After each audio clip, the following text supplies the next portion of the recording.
2021 சட்டமன்ற தேர்தல் 2024 நாடாளுமன்ற தேர்தலில் திமுகவை மக்கள் வெற்றி பெற வைத்ததாகவும், ஆனால் அந்த மக்களுக்கு திமுக அல்வாவையும் நாமத்தையும் தான் திருப்பிக் கொடுத்துள்ளதாகவும் பாமக தலைவர் அன்புமணி குற்றம் சாட்டியுள்ளார்.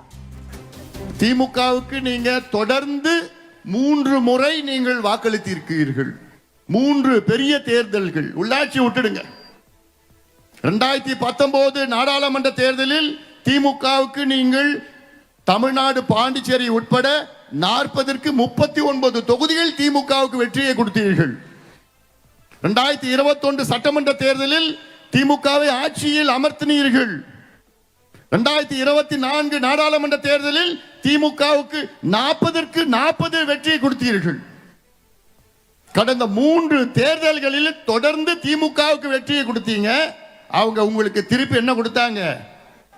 அல்வா கொடுத்தான், நாமத்தை போட்டான், சாராயத்தை கொடுத்தான், கஞ்சா தெருவா விற்க விட்டான், போதை ஊசி போதை மாத்திரை உங்க பிள்ளைங்க பேர பிள்ளைகளை நாசப்படுத்திட்டான்.